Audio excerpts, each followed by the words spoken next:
Assalamualaikum warahmatullahi wabarakatuh. Selamat datang kembali di Rio Sport.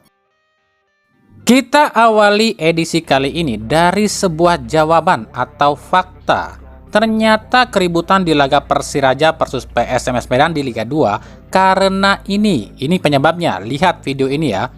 Ini adalah gol pemain Persiraja yang dianulir oleh wasit, sebab wasit menganggap striker Persiraja ini sudah dalam posisi offside. Padahal jelas terlihat pemain Persiraja ini belum sama sekali dalam posisi offside. Lagi-lagi ya, si biang keroknya adalah wasit. Begitu juga dengan kerusuhan di laga Gresik lawan Delta Sidoarjo, biang keroknya wasit. Aduh, wasit, mau sampai kapan kalian ini bikin rusuh sepak bola kita? Lalu apa tanggapan komite wasit? Menurut anggota komite wasit Purwanto, dirinya mengakui kesalahan wasit di laga Persiraja versus PSMS, dan memang wasit di laga ini membuat keputusan yang salah, dan menurut dirinya wasit ini sudah dinonaktifkan untuk sementara waktu. Aduh, udah tahu wasit kita ini pada bobrok, masih aja ada yang nolak pakai VAR loh. Ya, bicara soal VAR, anggota komite wasit PSSI Jimmy Napitupulu membeberkan atau memberikan statement jika VAR ini akan sulit diterapkan di Liga 1 di bulan Februari ini. Jimmy mengatakan PSSI harus pakai wasit luar jika tetap ngotot ingin memasang VAR di Liga 1. Sebab menurut Jimmy tak ada satupun wasit PSSI yang paham soal VAR. Saat di training lalu soal VAR, menurut Jimmy itu yang diajarkan cuma teori, sementara prakteknya belum pernah diajarkan, sebab VAR baru ada di Indonesia saat Piala Dunia ini saja. Untuk VAR ini memang sulit kalau kita bilang. Harus siap SDM-nya. Dan yang untuk wasit VAR itu harus ada badge. Sejauh ini wasit-wasit yang dari Liga 1 dan Liga 2, nah sampai sekarang belum ada kelanjutan lagi. Wasit-wasit ini kan belum dites. Karena mereka harus paham seragam mengenai LOTC. Karena tiap-tiap wasit ini kan SDM-nya kan beda-beda. Misalnya SDM kita nggak ada, ya bisa aja kita pakai yang operator VAR wasit yang sudah punya lisensi kan. Aduh, ini para tukang parkir emang susah ya. Lisensi aja lu banggain, tapi otak lu pada kopong. Gaji aja lu pada setara dengan menteri, tapi otak lu kayak ikan teri.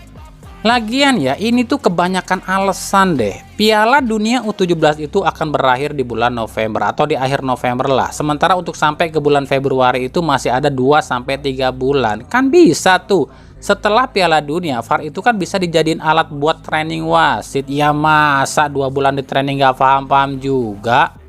Para wasit ini pun pasti sekolah dong. Ya masa otaknya nggak nyampe ke situ sih? Ya masa barang yang dipelototin aja nggak ngerti juga cara pakainya? Makanya wajar kalau banyak yang bilang ini disengaja, apalagi yang ngomong komite wasit. Kan emang kita semua juga pada tahu borok utama liga kita adalah wasit. Dengan wasitnya yang hancur, PSSI bisa untung karena bisa raup keuntungan dari denda-denda terus. Nah kalau wasitnya waras, apalagi ditambah ada VAR, ya bangkrut PSSI. Inilah Wakanda. BTW buat yang nanya, emang Wakanda apa sih bang artinya? Wakanda nggak ada artinya. Wakanda itu cuma negara fiktif alias negara yang palsu yang nggak pernah ada. Negara ini cuma adanya di film doang.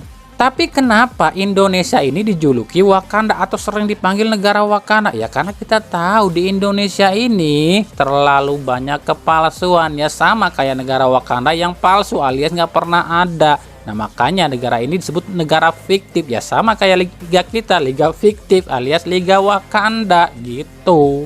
Makanya kami pernah bilang dan sering bilang, di Indonesia itu 1 orang yang ingin majuin, 1000 orang yang ingin hancurin, alias lebih tepatnya majuin susah tapi susah lihat orang ngebajuin, ya kan?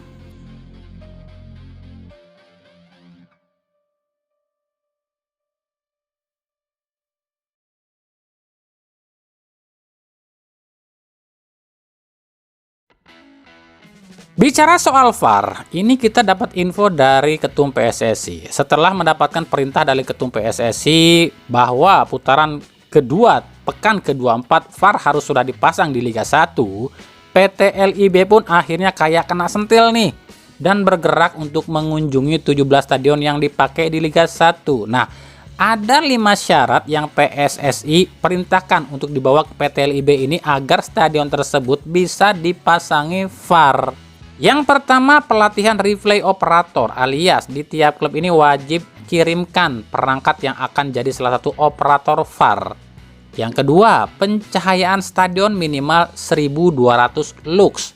Yang ketiga syaratnya adalah lampu stadion harus sudah pakai LED. Yang keempat, implementasi LED board alias papan iklan LED 2 lapis. Dan yang kelima, ruang khusus untuk VAR room. Kami pribadi belum mendapatkan info stadion mana saja yang memenuhi syarat untuk bisa dipasangi VAR dari 5 ketentuan tadi yang dipakai oleh PT LIB, selain 4 stadion yang dipakai untuk Piala Dunia ditambah Iwayan Dipta dan Jakabaring. Untuk beberapa stadion yang dianggap megah seperti GBLA dan Jatidiri masih belum memenuhi standar ya. Untuk GBLA masalahnya ada di lampu stadion yang belum LED, dan untuk Jatidiri posisi VAR room yang belum strategis. Nah, kita akan lihat siapa aja atau stadion mana aja yang bisa dipasangi VAR di pekan ke-24, dan apakah benar VAR akan dipasang di pekan ke-24. Kita lanjut ke berita klub. Dari Borneo FC, Borneo FC resmi meminjamkan striker asal Belanda Jelle Gosling ke Liga Kamboja ke klub Phnom Penh.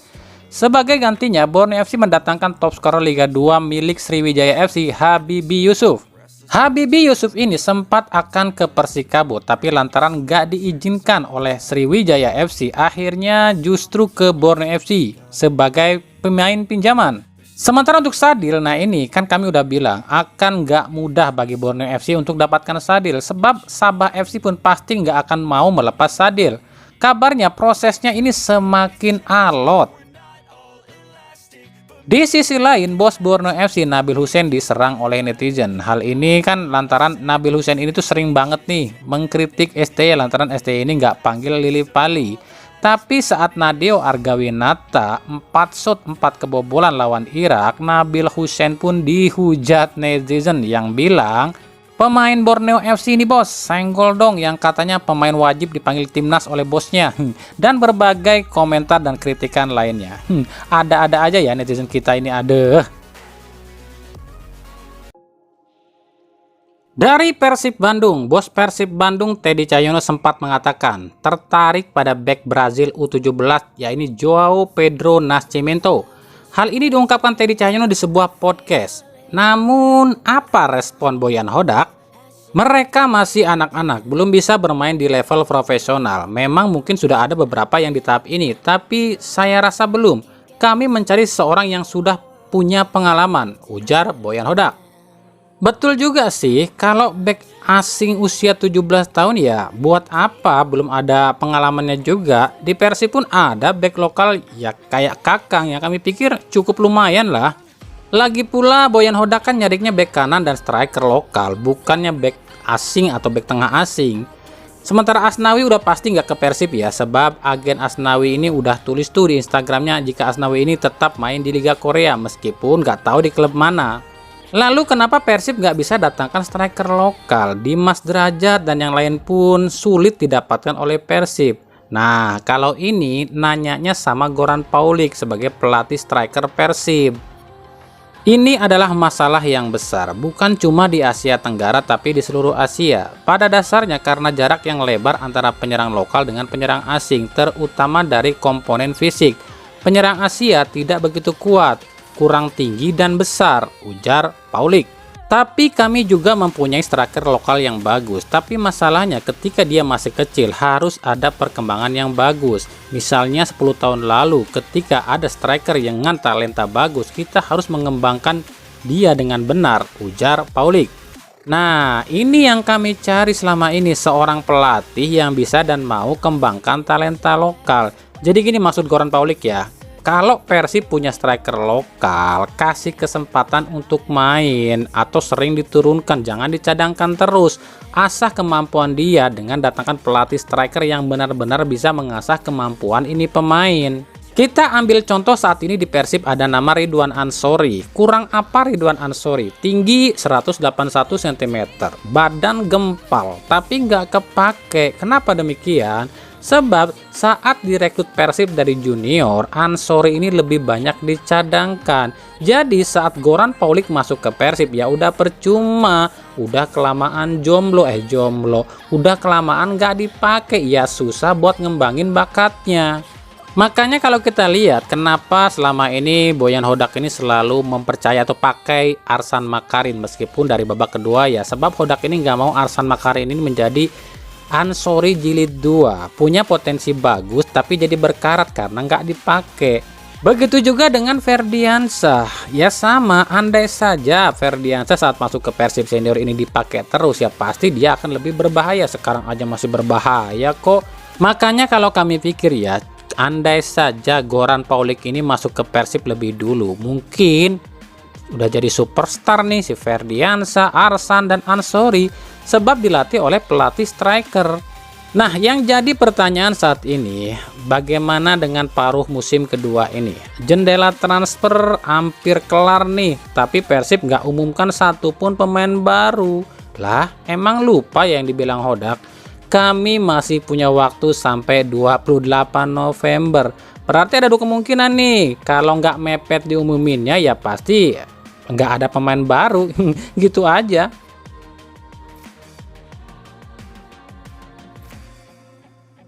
Setali tiga uang dengan sang besti yakni Persija Jakarta, pelatih Thomas Doll secara mengejutkan mengatakan jika Gustavo Almeida kemungkinan adalah satu-satunya rekrutan Persija di jendela transfer ini, alias tak akan ada lagi tambahan pemain baru. Kami pun nggak ngerti nih yang dimaksud Thomas Doll ini untuk pemain asing doang, apa keseluruhan nih termasuk pemain lokal juga. Kalau yang dimaksud ini untuk keseluruhan ya berarti Persija cuma datangkan satu pemain aja dong di jendela transfer ini. Tapi udah melepas banyak pemain. Mirip ya sama Persib. Persib juga udah buang pemain tapi belum datangkan pemain tuh. Ngirit cuy, ngirit. Ya walaupun keputusan Thomas Doll ini akan membuat Jackmania ini dongkol. Sebab Jackmania pasti inginnya Marco Simic ini out dan digantikan dengan pemain asing baru. Tapi Marco Simicnya nggak mau dilepas. Tapi ya udah. Kalaupun ini keputusan ini sudah fix ya, berarti Persija menjadi satu-satunya tim Liga 1 yang komposisi pemain asingnya paling berwarna, nggak didominasi pemain asing dari satu negara. Dan yang lebih uniknya, meskipun Thomas Doll ini berasal dari Jerman, tapi ternyata nggak ada satupun pemain asing asal Jerman di Persija saat ini, yakni Ondrej Kudela asal Ceko, Oliver Bias asal Filipina, Matsumura asal Jepang, Maciej Gajos Polandia, Marco Simic Kroasia, dan Gustavo Almeida dari Brazil.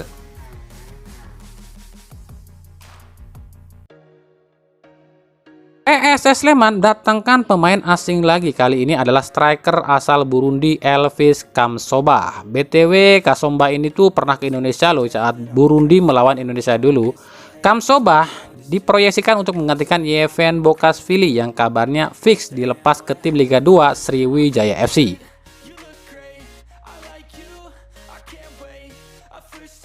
Dari Persebaya, gelandang Madura United Hugo Gomez tampaknya menuju Surabaya. Hal ini terlihat di Instastory Jaja yang memposting tengah berada di Surabaya. Apakah ini artinya Jaja fix ke Persebaya nih untuk menggantikan Dusan Stefanovic? Ya emang info yang kami dapat terakhir, Uston Nawawi ini mengaku cuma akan pakai satu back asing aja, yakni Yan Victor. Di sisi lain Persebaya pun memang butuh seorang gelandang kreatif di lini tengah sepeninggal Ze Valente yang resmi ke Persik Kediri. Jika benar Jaja ini ke Persebaya, ini artinya Persebaya akan full pemain Brazil. Cuma mungkin tersisa Song Uyong aja ya sebagai slot ASEAN yang asal Singapura. Dan ini artinya Persebaya akan mengerikan di putaran 2 ini. Sebab kalian tahulah skill dari Jaja ini tenang tapi mematikan.